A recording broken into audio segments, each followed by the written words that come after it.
ఆంధ్రప్రదేశ్లో అధికారం కోల్పోయాక వైసీపీ పరిస్థితి రోజు రోజుకు దిగజారుతోంది.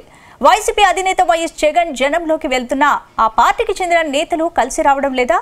ఉత్తరాంధ్ర నేతలు అధినేతకు అస్సలు సహకరించడం లేదా? సొంత పార్టీ నేతల తీరుపై హైకమాండ్లో టెన్షన్ పడుతోందా?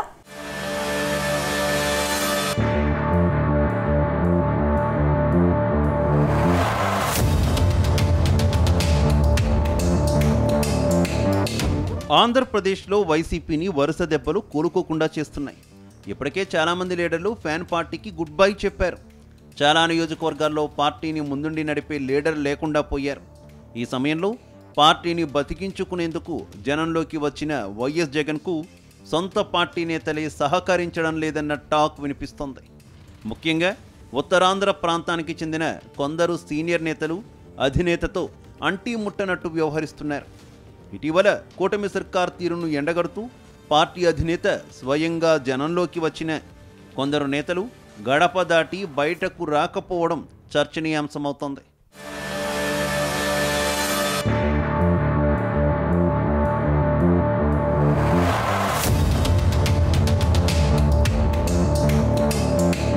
గత అసెంబ్లీ ఎన్నికలకు ముందు ఉత్తరాంధ్ర వైసీపీ కంచుకోటలా ఉండేది. కానీ ఎన్నికల తర్వాత ఈ సీన్ మొత్తం మారిపోయింది. ఇప్పటికే ఉత్తరాంధ్ర ప్రాంతానికి చెందిన కొందరు నేతలు కూటమి సర్కారులో చేరితే ఉన్న కొద్దిమంది నేతలు బయటకు రావడం లేదు, అధినేతకు అండగా నిలబడడం లేదు. దాంతో కేడర్ మొత్తం పరేషాన్ అవుతున్నట్టు తెలుస్తోంది.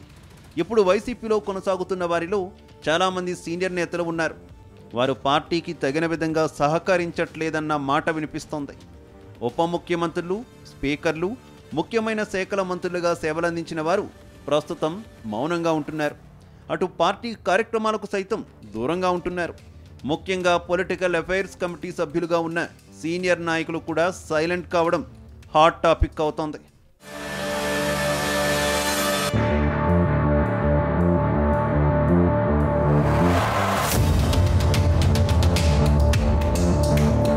కొద్ది రోజులుగా కూటమి సర్కార్ తీరును నిరసిస్తూ వైసీపీ ఆందోళనలు చేస్తోంది. ఇటీవల వెన్నుపోటు దినాన్ని చేపట్టాలని నేతలకు పిలుపునిచ్చింది. అయితే అధినాయకత్వం పలు కార్యక్రమాలకు పిలుపునిచ్చినా సీనియర్లు సహకరించడం లేదు.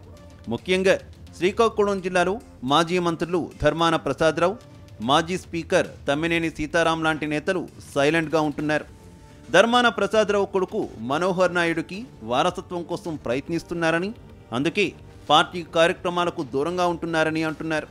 మరోవైపు తమ్మినేని ప్రాతినిధ్యం వహిస్తున్న ఆముదాల వలసలో ఆయన్ను పక్కన పెట్టేసి చింతాడ రవికుమార్కు ఇన్ఛార్జ్ బాధ్యతలు అప్పగించడంతో జగన్ తీరుపై మాజీ స్పీకర్ రగిలిపోతున్నారు. అందుకే పార్టీ కార్యక్రమాలకు దూరంగా ఉంటున్నట్టు సమాచారం. మరోవైపు కొందరు నేతలకు కూటమి సర్కార్ కేసులకు భయపడి బయటకి రావడం లేదన్న చర్చ జరుగుతోంది.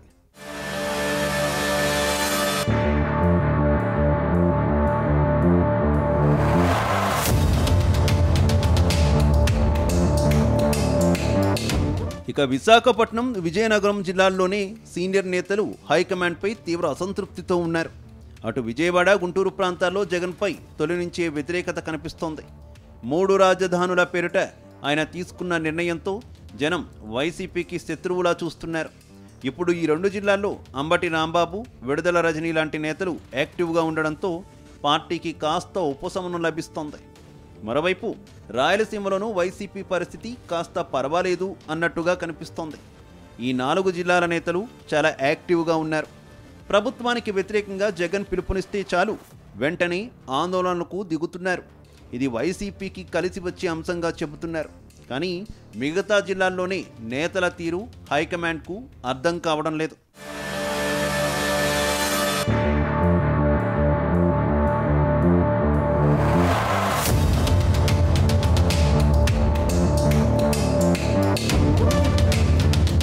తాజాగా పల్నాడు జిల్లాలో వైసీపీ అధినేత వైఎస్ జగన్ పర్యటించారు.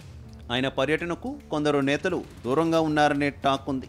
కానీ ఇవేమీ పట్టించుకొని వైఎస్ జగన్ను కార్యకర్తలను కలిసేందుకు ప్రయత్నిస్తున్నారు. ఈ క్రమంలోనే పల్నాడు జిల్లాలో జరిగిన కాన్వాయ్ ప్రమాదంలో సింగయ్య మృతి చెందారు. ఈ కేసులో జగన్ A2గా ఉన్నారు. ఇప్పటికే జగన్ కారు డ్రైవర్ రమణారెడ్డిని అరెస్ట్ చేసిన గుంటూరు పోలీసులు తాజాగా జగన్ భద్రతా సిబ్బందిని పిలిపించారు. కారు ప్రమాద ఘటన సమయంలో ఎవరు ఎక్కడ డ్యూటీలో ఉన్నారని ఆరా తీస్తున్నారు.